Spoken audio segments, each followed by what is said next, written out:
and ready to present our keynote speaker. This is a man that I met when I was 17. I had been in the Federation for about 6 months, and I went to the National Center for Youth Leadership Academy, which is where I met this rowdy bunch of Texans as well. And I love it. But Anil, from that day on, he made me feel very welcome. The energy that he had then is the energy that he still has to this day. Every time I find him, he's always carrying on, teasing everybody and having a great time. And I'm sure that that has continued through this weekend. He is now serving as the Executive Director of the Jernigan Institute at our National Center.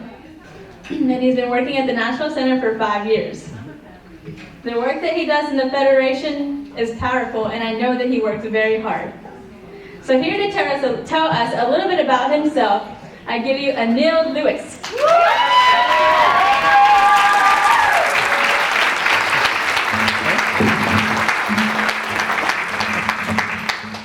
All right, thank you. Good night. Good night. Have a good evening. That was great. Look, some people are saying, whew, that's great. No, you got to put up with me just a little bit longer than that if you don't mind. Well, we'll see. I'll let the crowd determine. When you're tired of hearing me, no, I'm not going to open up the door for that, because I know there's some people in this room that will say, yeah, time.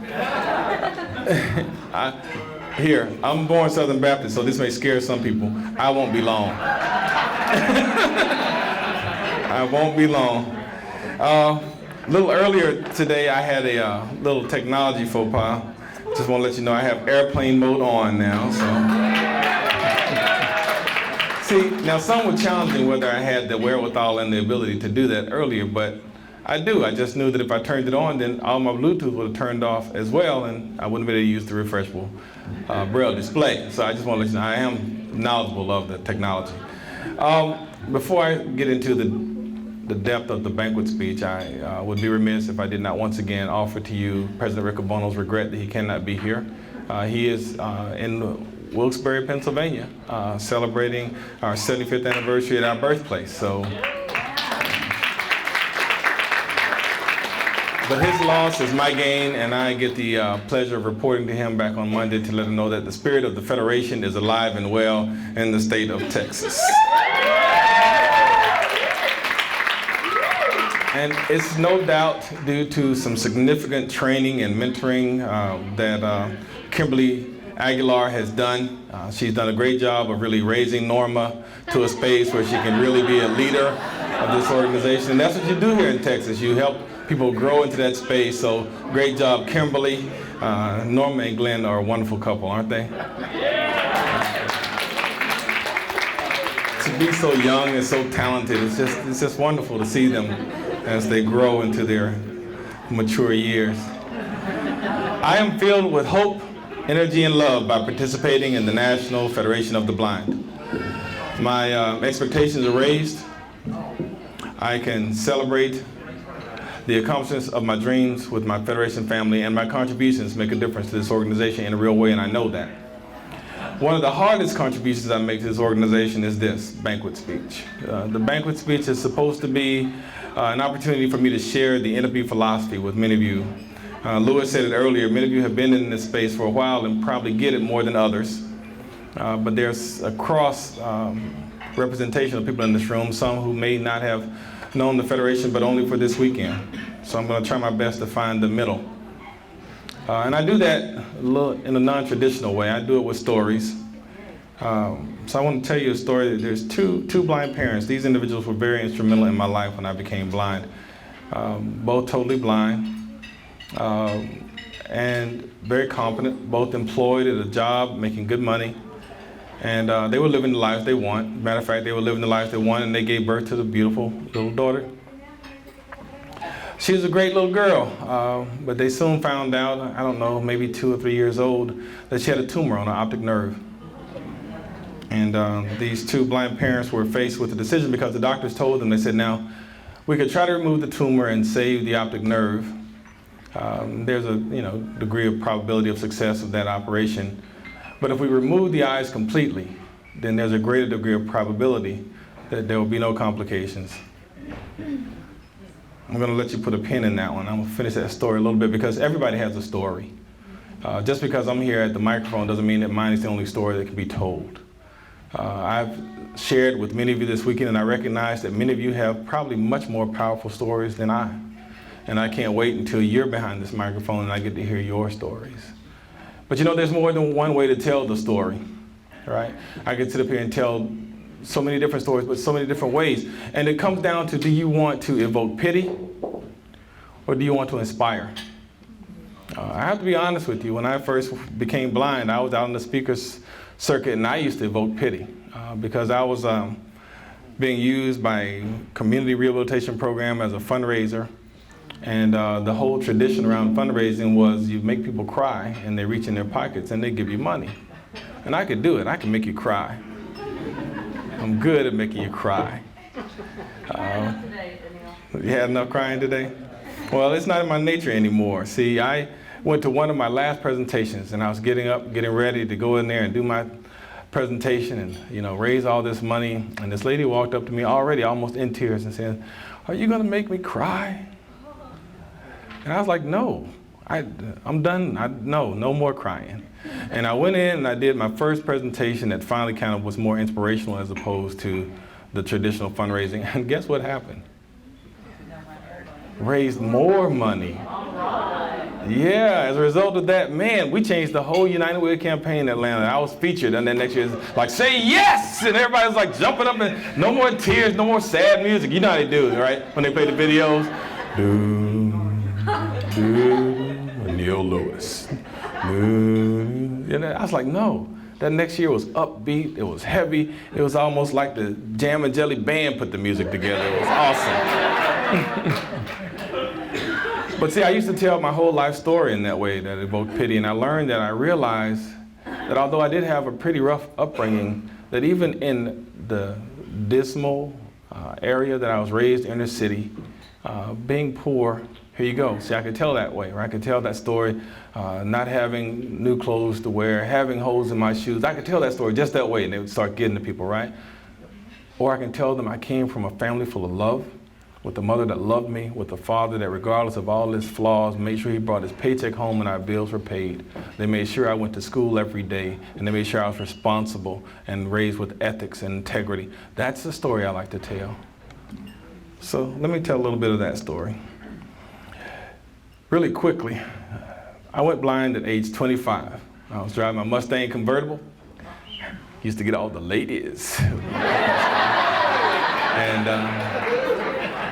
I went to work one Friday and I came to work on Monday and I couldn't read my computer screen. And that's how I used to work them. Oh man, you talking about tears? I used to work that to death. But the reality is, had I known then what I know now, I could have still had that job and I could have been the VP of the bank that I was working to be at that particular time. But I'm really glad that things happen the way they do. You just can't question them. You know, you just have to live through them. The Reader's Digest version of the story is I went to start getting help. And the first place I found was an organization that was all about restoring vision, right? They wanted to raise money to do surgery and research around restoration of vision. And that was fine because, you know, I was in that space where I had the transitional blindness language, right? I wasn't blind, I was visually impaired. And if it came to it, you know, I was legally blind, not really blind.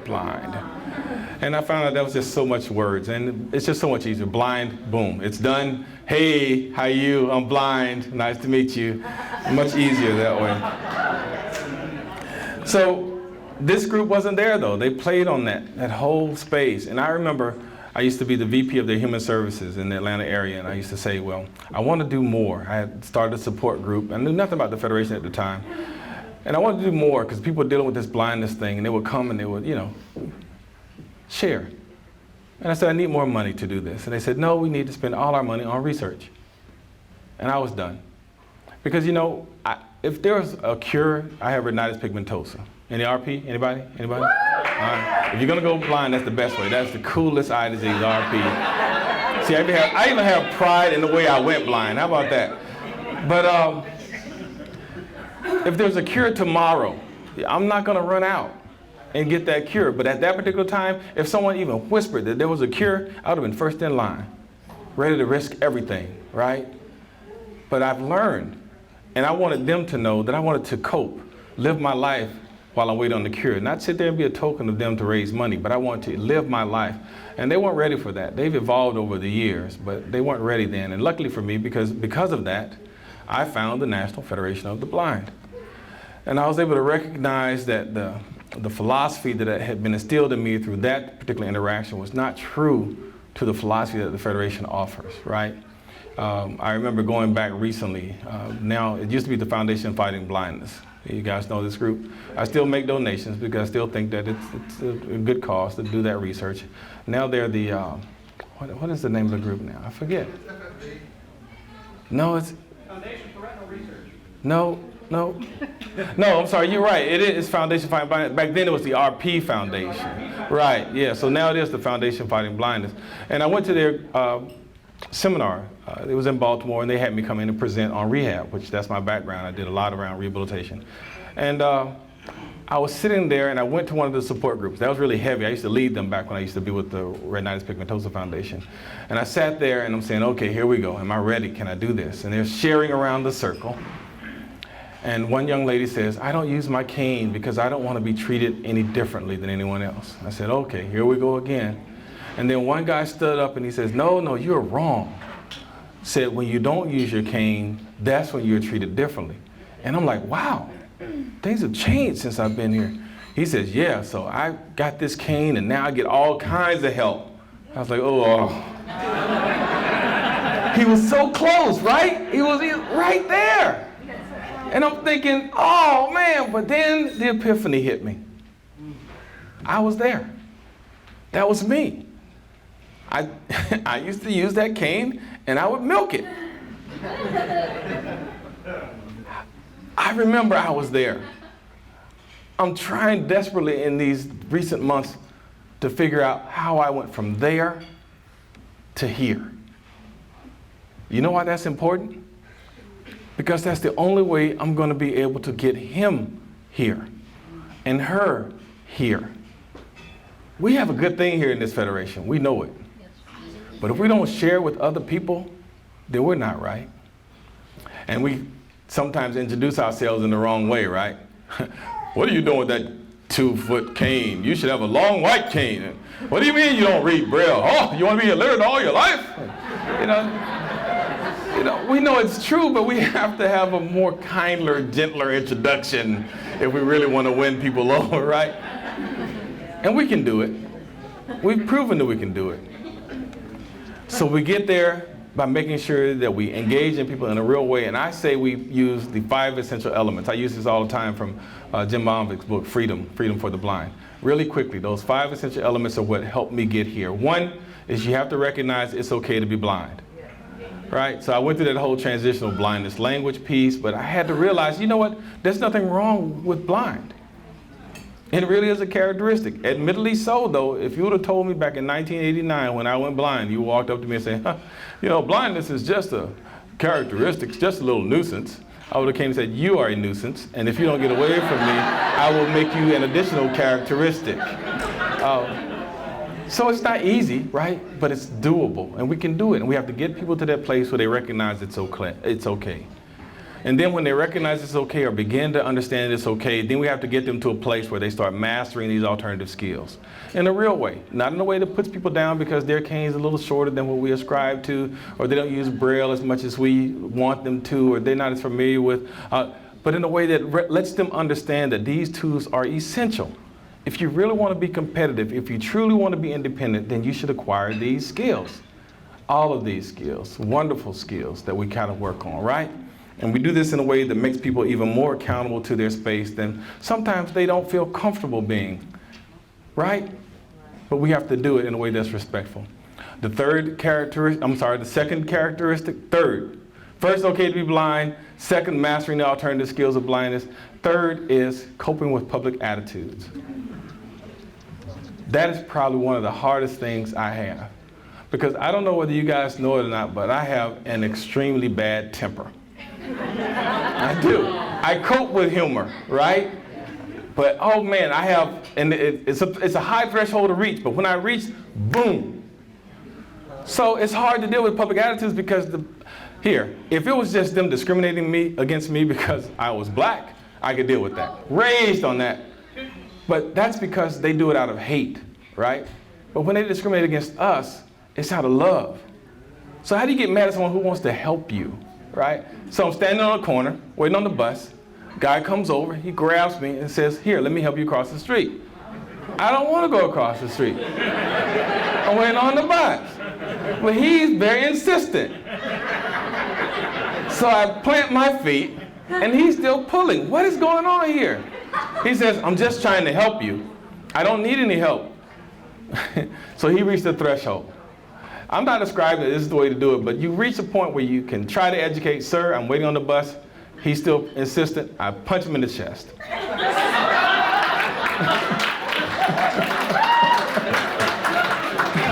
All right, I did my best. All right, I just wanted to be free, and that's what I did. I'm not ascribing that that's the way to do it. I'm ascribing to the first part first. Try to educate, try to get people to that space, but we don't need to subject ourselves to punishment because someone wants to be kind and nice to us.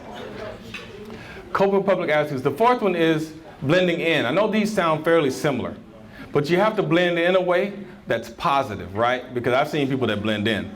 They go in and then they're the blind guy. That's not blending in.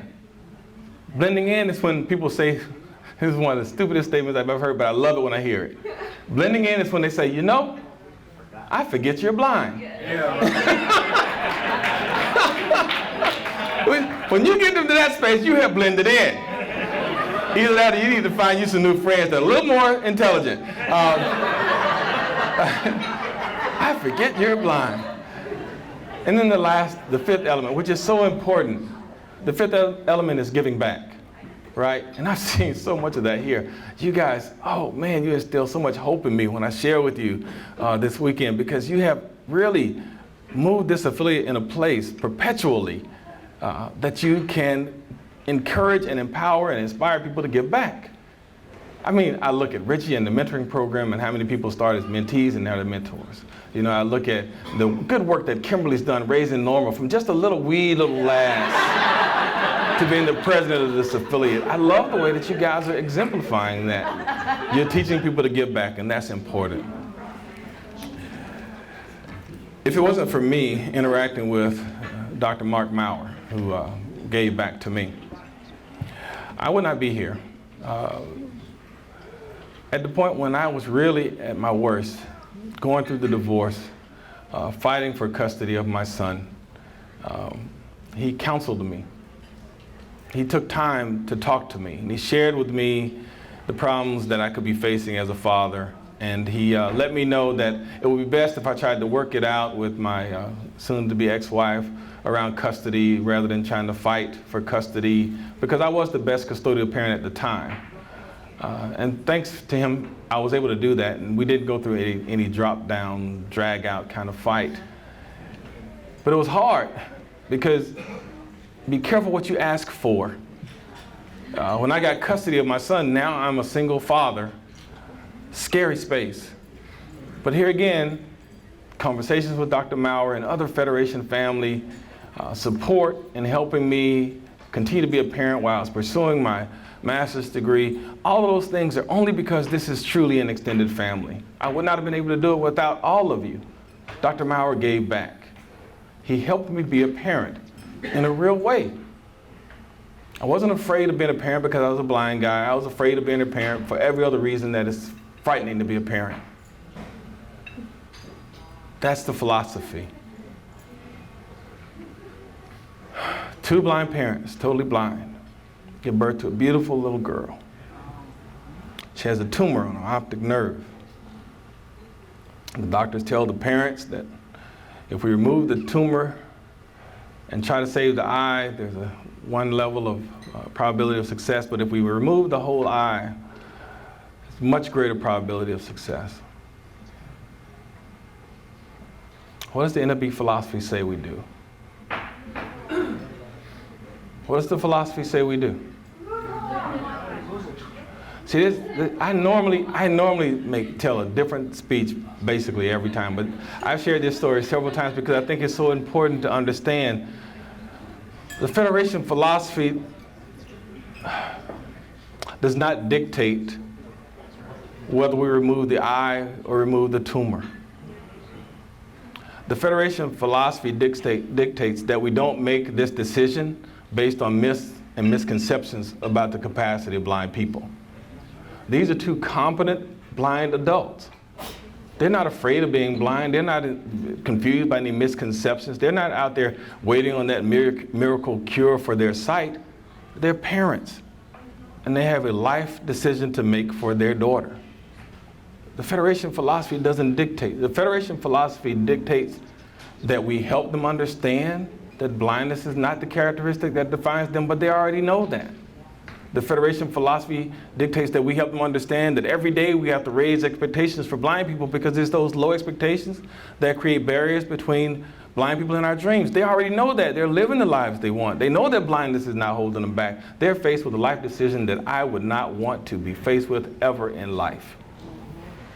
The Federation philosophy dictates that we support one another, that we care for one another, that we celebrate with one another, that we dream with one another, and we do that in a way of respect, dignity, and as Harley says, wait for it,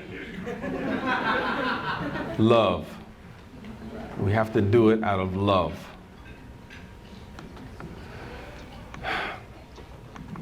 The parents decided to try to save her sight. Soon after the surgery, complications, cancer was aggressive, it spread, and she passed away. That's the true test of when we're a real family, right? So there are those that would say, oh, well, they just made the wrong decision. No, they made a decision out of love. I learned that there's no right or wrong, and that's a whole nother speech. I think I may have shared it when I was here before, when my mom passed away. There's no right or wrong. There's faithful and unfaithful. And faithful is defined on when you make decisions out of love. And they made decisions out of love. I don't doubt that. So we we support them in what they're doing. And then with each and every one of you, I want to have that same experience of support. But hopefully we can extend what we do beyond just the tragedies that we have to deal with, and we can celebrate the successes that we accomplish. I've seen so many this weekend. And I really appreciate you guys allowing me to be a part of it, because this is how I'm able to go back to the greatest job that I have back in Baltimore. Gabe says he has a great job. His is almost as good as mine. If he keeps working at it, maybe he'll have. That's what hating looks like. Yeah. Gabe says this is what hating looks like. Pretty damn good looking, huh? That's all I gotta say about that. To my Federation family, I love you. And a lot of people think that means a lot. But God tells me I'm supposed to love everyone, so that comes easy. Sometimes I don't like you. That's harder. But I've found that everyone I've met this weekend I do like. So let's move forward in the spirit of love, liking one another, and recognize that together, with love, hope, and determination, we all together as a Federation family will transform dreams into reality. Thank you.